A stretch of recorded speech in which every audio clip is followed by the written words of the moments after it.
Live from New Delhi, you're watching DD India Global. We'll get you top stories from India and the region. I am Tanvi Taneja, and for news from the rest of the world, I'm joined by my colleague in London, Ollie Barrett. Good afternoon, Ollie. Hello Tanvi, it's 12:30 p.m. here in London, 1:30 p.m. across Central Europe. Coming up in the next half an hour, responding to a deadly stampede in northern India, the last hours of the UK election campaign and growing pressure on Joe Biden. First, the headlines. The death toll in a stampede in India climbs to 121, most of them women and children. Uttar Pradesh Chief Minister Yogi Adityanath announces judicial probe into the incident. Indian Prime Minister Narendra Modi says free hand given to agencies to act against the corrupt while replying to the motion of thanks to the President's address in Parliament. Economic warnings dominate from both sides as UK election campaign enters its final day. Former Prime Minister Boris Johnson emerges from the sidelines in a last-ditch appeal for the Conservatives. And in France, opponents of the National Rally unite to block the far-right party from power. Hundreds of candidates pull out of Sunday's runoff in a bid to avoid splitting the anti-right-wing vote.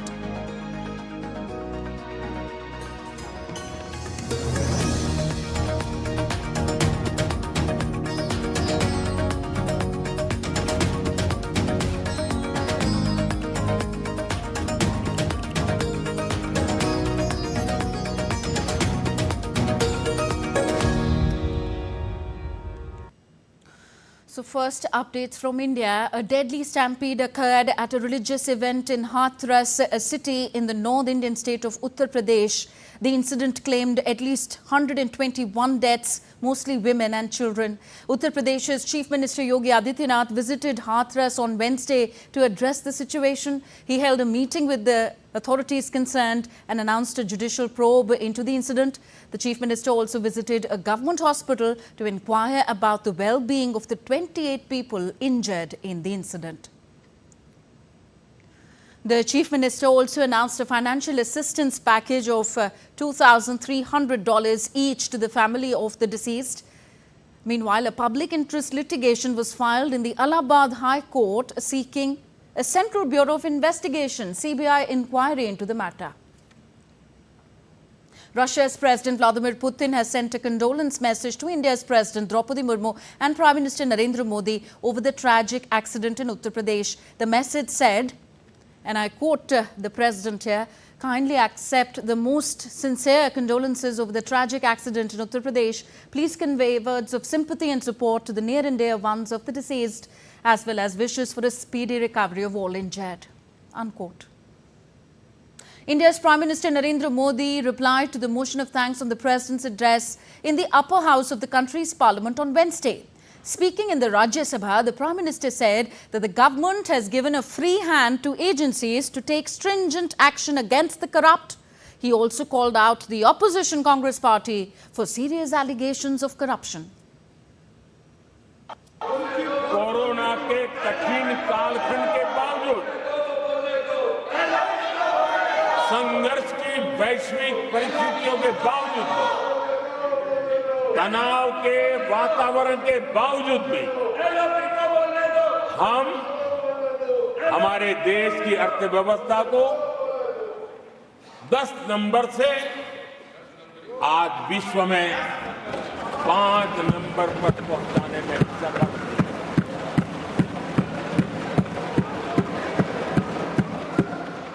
इस बार देश की जनता ने हमें 5 number से 3 number की economy पर पहुंचाने के लिए जनादेश दिया है और मुझे पक्का विश्वास है कि देश की जनता ने हमें जो जनादेश दिया है, हम भारत की अर्थव्यवस्था को विश्व के टॉप 3 में पहुंचा के रहेंगे। भ्रष्टाचार के गंभीर आरोपों से घिरे लोग, ये कांग्रेस वाले भ्रष्टाचारी बचाओ आंदोलन चलाने लग गए हैं बेशर्मी के साथ। जिनको सजाएं मिली है भ्रष्टाचार में, इनके साथ तस्वीरें निकालने में उनको मजा आ रहा है। पहले ये लोग हमको पूछते थे, बातें तो बड़ी करते थे, भ्रष्टाचारियों पर कार्रवाई क्यों नहीं होती है? और जब भ्रष्टाचारी जेल जा रहे हैं तो हंगामा कर रहे हैं। केंद्र की जांच एजेंसियों पर आरोप लगाए गए हैं। जांच एजेंसियों का ये सरकार दुरुपयोग कर रही है, ऐसा कहा गया है। On to the UK now. It's the final day of election campaigning today. Most opinion polls have put the Labour Party on course for a comfortable victory in tomorrow's election. My colleague Ollie Barrett is in London. He gives us more on this and other stories making headlines around the world. Ollie, do you think the last-minute pep talk by Boris Johnson would help the Tories? Well, Tanvi, it would be a huge turnaround now if it did. Opinion polls, as you say, continue to predict that the ruling Conservatives will be unseated by the opposition Labour Party after 14 years in power. Still campaigning, though, Prime Minister Rishi Sunak is telling voters that his 20 months in government have set the economy on an upward path after the COVID-19 pandemic, and he claims Labour will increase taxes. Labour leader Keir Starmer is promising change, attempting to tap into public discontent over the UK's falling living standards. Meanwhile, Brexit campaigner Nigel Farage is confident of winning his first seat in the UK's Parliament ever. He says his Reform UK will become a mass movement that will challenge traditional parties. To be honest, what is important out of this very short campaign, we've been going a month and a day at full pelt with this, getting millions of votes, we're going to do that, I'm certain of it. Getting some seats, I'm certain of it. If it's a lot more than that, then fantastic. But I mean, I've made it clear from the start to everybody, including prospective voters. And former UK Prime Minister Boris Johnson did make a surprise appearance in the election campaign, issuing a last-ditch bid to rally support for the Conservatives and their leader Rishi Sunak, the man who helped turf him out of office. Johnson won a big majority in the last election in 2019 before being forced to resign in 2022 by a Conservative Party mutiny which Rishi Sunak supported. Boris Johnson focused in his speech on what he said were the dangers of the opposition Labour Party winning power. 5 years ago, you helped to send Jeremy Corbyn and his then disciple, Keir Starmer, into orbit where they belonged, and we got Brexit done. We restored democracy. We restored democracy to our country. DD India's Stuart Smith is live in Westminster for us now. We can go to him outside the House of Commons, which all of those candidates are jostling for seats in as we speak. And Stuart, we are into the final hours for the campaigns now.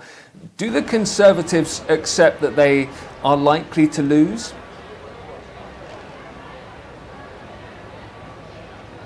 It sounded a little bit like it earlier when Cabinet Minister Mel Stride made comments during an interview where he said that the Labour Party was heading for the largest majority any political party has ever achieved, and admitted he thought that the polls were unlikely to be wrong. And so that was interpreted by some as the Conservatives conceding defeat, forcing the Prime Minister Rishi Sunak later in the day to say that the comments by the Cabinet Minister and ally of Rishi Sunak had been misinterpreted, that they should be heard more as a warning that if people don't vote for the Conservatives or choose not to vote at all, then the Labour Party could win. Rishi Sunak, the Prime Minister, for now, says he is fighting hard for every vote and is referencing polling that suggests if 130,000 people changed their vote to the Conservatives, then they could deprive the Labour Party of a majority in Parliament, creating a hung Parliament, which is why he's saying that voters have 48 hours to save Britain. But one former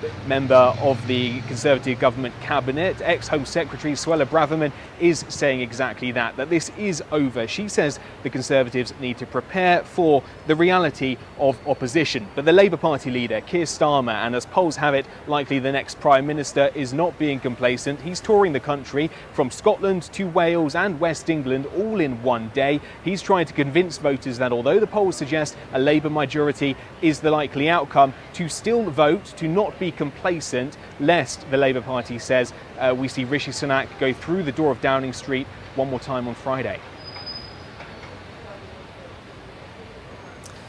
DD India's Stuart Smith outside the House of Commons in Westminster. Thank you.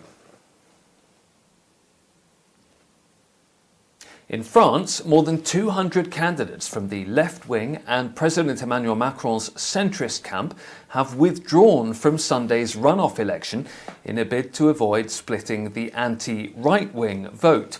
According to French media, there will now be around 108 three-way races instead of more than the expected 300. This came after Marine Le Pen's far-right National Rally party secured a historic win in the first round of the poll. The second round will be held on the 7th of July. A broad left-wing alliance came second in the first round, with Macron's centrists in third. Well, Marine Le Pen's National Rally party is slamming Emmanuel Macron's call for a Republican front to defeat the far right. I don't believe in this Republican front at all. You know, I think one cannot stand up against a people who have started to hope again. National Rally leader Bardella is the personality who crystallizes this hope, who crystallizes the end of budgetary, migratory and security chaos.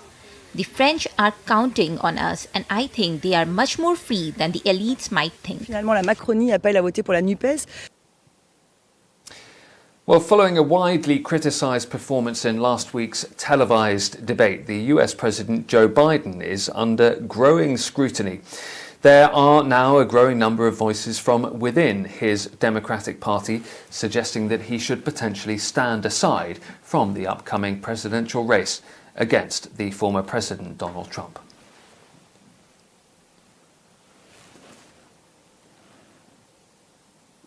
The White House is acknowledging that last week's televised debate performance from Joe Biden was a bad night.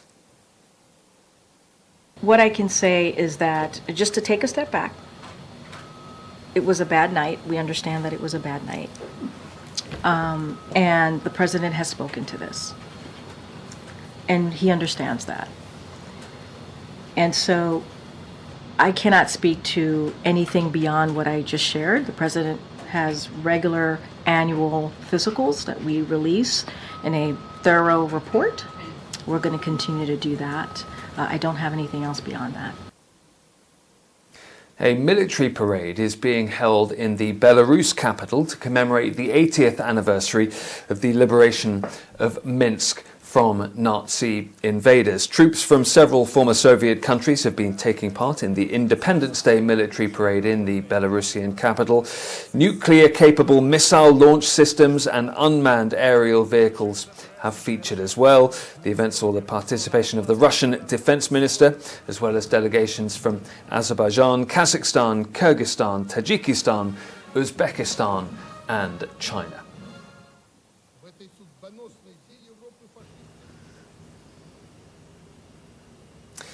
And this time tomorrow, Tanvi, the UK will be voting. For now, back to you. Big day tomorrow for you, Ollie, as well. Thank you. Ollie Barrett joining us from London. More from Europe. Germany and Poland have vowed to boost defence cooperation as they held their first intergovernmental talks since 2018. German Chancellor Olaf Scholz met Polish Prime Minister Donald Tusk in Warsaw on Tuesday. The leaders also presented a joint action plan which included a stronger NATO presence on the alliance's eastern border and the coordination of Ukraine's aid. However, some differences remained. While Tusk has been a vocal proponent of common EU financing of defence projects, Scholz has said that the bloc should not be involved in financing national defence budgets. And for more on this, we are joined by DW's Thomas Sparrow from Berlin. Hi, Thomas. Have these talks opened a more cooperative chapter in relations between Germany and Poland? That's at least the hope that's coming both from Berlin and from Warsaw after these intergovernmental consultations, which, by the way, are a particularly important meeting between governments. So it's much more than just a meeting of the two heads of government. It's also the meeting of several ministers that want to work together on different aspects of their common agenda. So there is at least hope from both sides, from Poland and from Germany, that this will open a new chapter in cooperation. And it's particularly relevant for both countries, not only because they are neighbours, but also because of the challenges that the European Union is facing now, in particular the war in Ukraine. And both countries vowed to work together when it comes to helping Ukraine, to stepping up cooperation in terms of defence, in terms of common agreements on this issue. So it's not only about the bilateral issues that Germany and Poland might be working together on, it's also about the broader issues where both countries want to coordinate their positions when it comes then to discussing decisions or discussions on the European level in Brussels, or when it also comes to obviously working together towards supporting Ukraine. And do we have more information, Thomas, on Scholz's plan to support the surviving Polish victims of the German aggression and occupation between 1939 and 1945? This whole issue of reparations has actually been a stumbling block of the relationship in the past, of the bilateral relationship in the past. It has been one of the most controversial and one of the most difficult issues between the governments of those two countries. And in this particular case, the discussion between both leaders, but also more broadly between both governments, was not necessarily specifically on overall war reparations, but maybe on compensating some of the surviving victims of the Nazi regime in Poland, and also looking for, and I'm quoting here, more creative ways to help in this issue. For example, by sponsoring a German-Polish house here in Germany that will look at those bilateral issues, or also looking at other ways in which both countries could work together. Now, there has been criticism specifically coming from Poland's opposition that the German Chancellor was not more concrete in the government's proposals, but at least from the Polish government, this seems to be a step in the right direction in which both governments could also work together. So when you ask about these intergovernmental consultations being a step in the right direction in order to foster more constructive relationship between those countries, we also have to understand this idea about reparations, the compensations, as part of that better relationship between Germany and Poland. Okay. Thank you, Thomas. Thomas Sparrow joining us from DW Berlin. Still to come on DD India Global. India hosts a global summit on responsible AI development in New Delhi.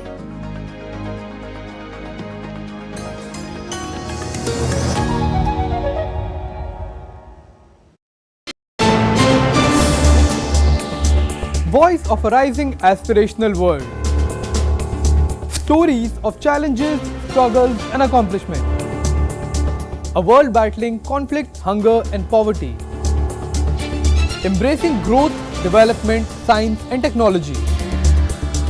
A voice of progress, a voice of unity. Watch Voice of the Global South with me, Akshay Dongre, only on DD India.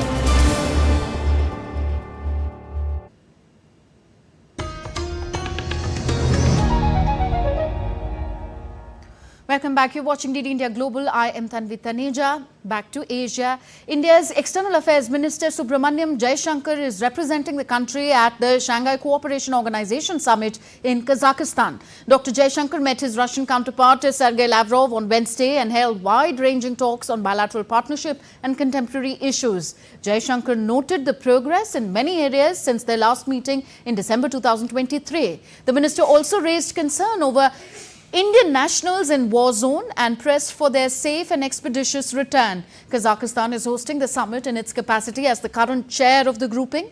The summit is expected to focus on regional security and ways to boost connectivity and trade.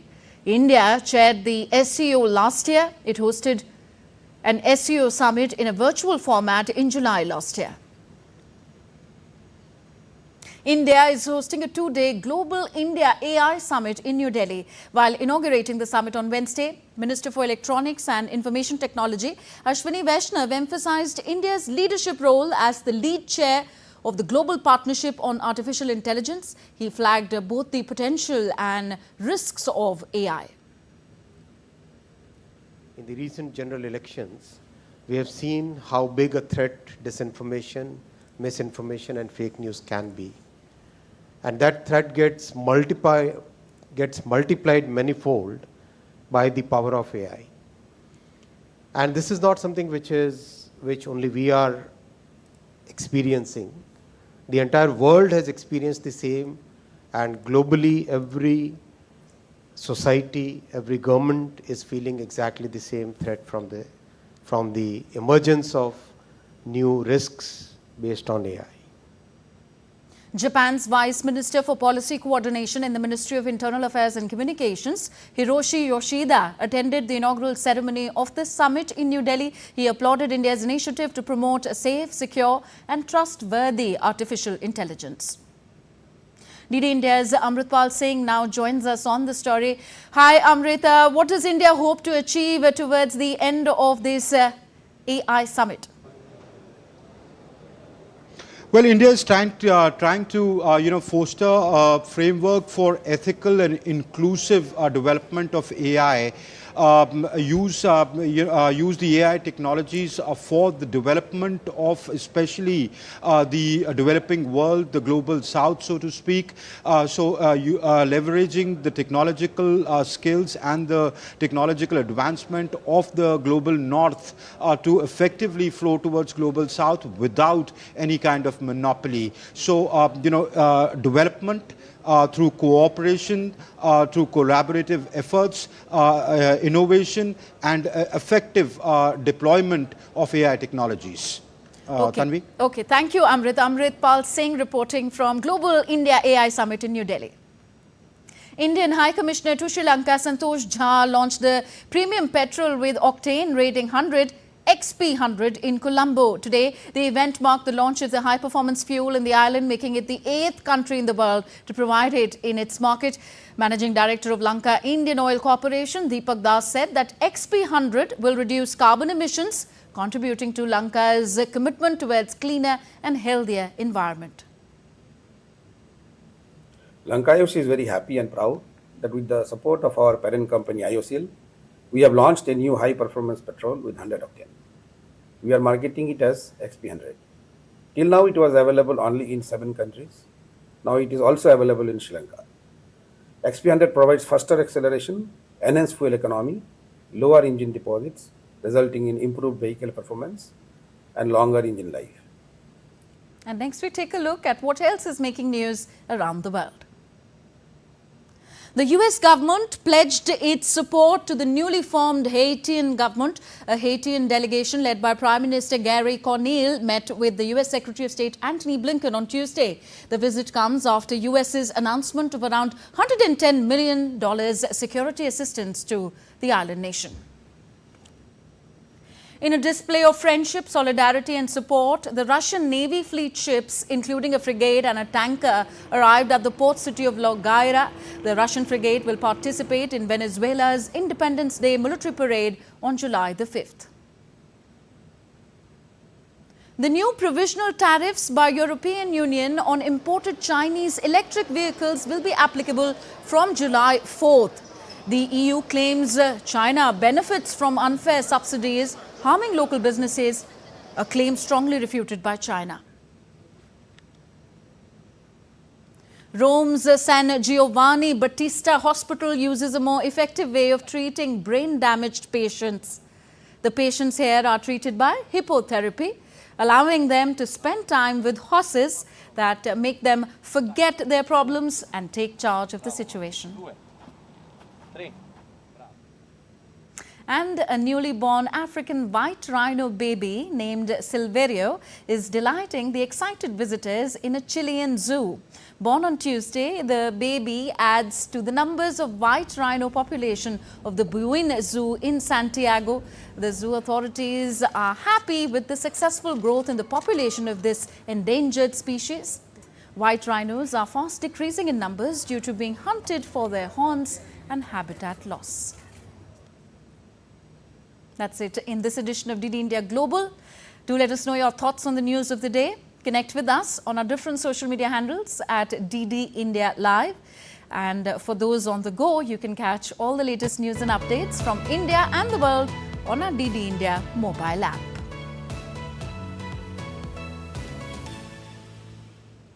So we will be back with more news as it breaks here on DD India. I am Tanvi Taneja from all of us here in New Delhi. Thank you for watching. Namaskar.